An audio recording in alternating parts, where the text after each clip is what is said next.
A gaming projector from AliExpress with a cheap PS3 knockoff controller and a cheap Android remote with that box. I'm sure you're all thinking the same thing I'm thinking. This can't be good, but for $51, who cares? Even if the emulation is pretty bad, if that HDMI on the back is HDMI in, it was definitely worth the purchase. Let's take a closer look. I bought this thing right before the tariffs. The overall housing quality is pretty good. The plastic is pretty sturdy. Even this stand feels pretty good. It has very little flex. On the bottom, you got a power button. You got a USB. I'm going to want to say it's 2.0. You got a micro SD card slot here. HDMI, which I'm kind of hoping is HDMI in. You got a 3.5 millimeter headphone jack. And right here, you got the power port. On the top, you got the focus adjuster, and right there is the lens. On the back, this thing does have a built-in speaker. In the box, it came with 2 of these controllers. I don't know where the other one is. I kind of misplaced it, but it only came with one dongle. As you imagine, this controller, really cheap. This is one of these cheap PS3 knockoffs. Ton of rattling, really light, feels like crap. And here is the power cord, and you got a remote that came with it as well. I don't think it came with an HDMI cord.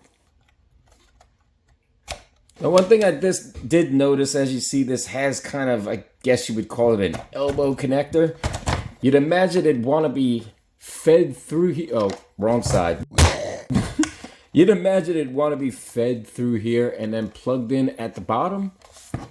But then you notice it limits the pivot of the projector, and you plug it in this way, it's just gonna bend the cord. We got the projector going and running, and there's not a hell of a lot of options in here. Of course, this is a Chinese device. This is your bare bones, like, Chinese menu when it comes to Android TV boxes and these kind of game systems. For some reason, I don't know if this controller has an auto sleep, but sometimes it doesn't want to work. Go into the settings.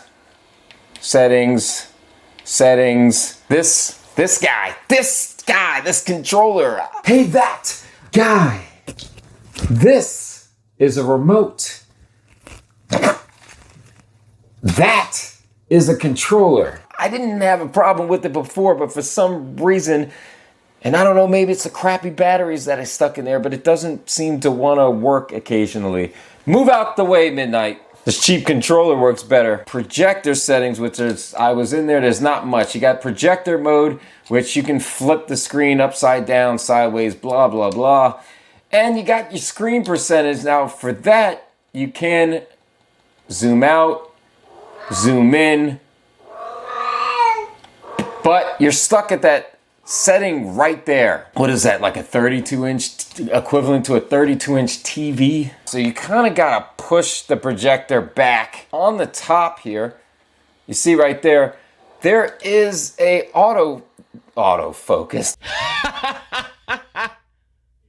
There's a manual focus. So if it goes out of focus, you can focus it, and the picture is pretty crisp and clear. And you got your keystone autocorrect. Now right here, it's on automatic. If you move the projector up and down, it does have this auto keystone. Personally, I think it does a horrible job, especially if the projector is not straight ahead. You can tell that the thing is crooked and skewed a little. But if you get it down at a straight angle like this, it'll auto keystone it, and it's fairly straight. To me, it still kind of seems like the top there is going at an angle instead of straight on. You can also set that to manual. What's more? Now, emulation on main seems to be really good. I'm sure most of the games are gonna work on here. Ooh, hook.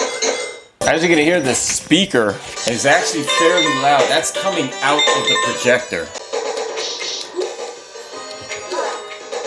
And despite the fact that this controller is cheap, not like any of us hasn't seen these cheap PS3 style controllers, it works.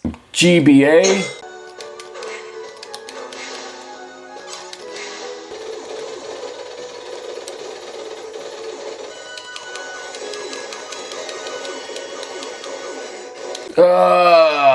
What else we got? PS1.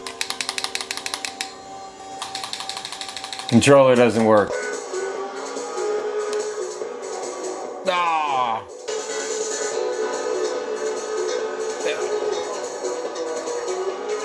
Resident Evil.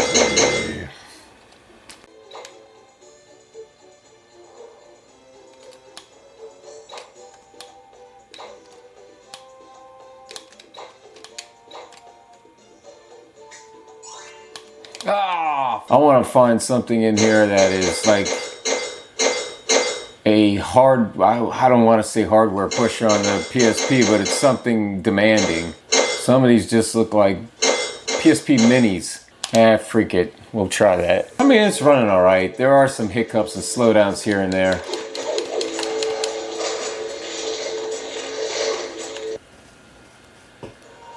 It's not bad. It's actually pretty decent for 51 bucks.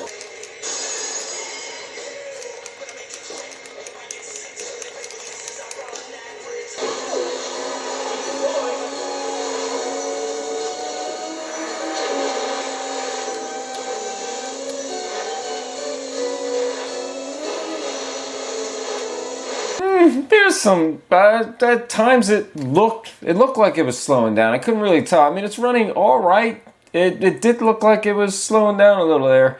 At one point, I hit the turn on the thing, and for some reason, it didn't go. I don't know if it's the controller or maybe I made a mistake, but it's all right. All right, you probably can't see the projector on the wall right there because the lighting's bad, and I decided not to put up a white screen. I just wanted to record this really fast. I forgot something. On the back, you have that 3.5 millimeter headphone jack for audio, but in the menu there was Bluetooth, so I was curious if this did have Bluetooth, and it does. I have it hooked up to this JBL speaker.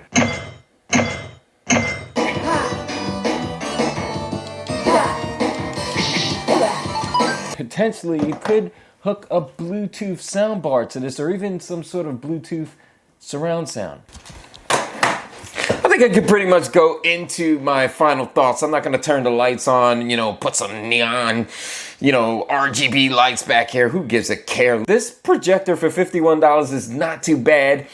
I had recorded footage of it actually playing or projecting my PS5, so that HDMI on the back of the projector is HDMI in, which makes this even more worth it because you can take this guy on a camping trip, put it in your RV, maybe even run it off of a battery in your tent, play some built-in games, or even project your cell phone onto a screen or what have you. 51 bucks, pretty good. I don't like the fact that you can't zoom it in because let's just hypothetically say that where I have it right now is the only place in the room that I can place it. And the fact that I can't make the screen bigger due to the fact that it's closer, and I have to actually pull the projector back. Now, I know that's how most projectors work, I think. I don't know if there's projectors out there that'll actually zoom out.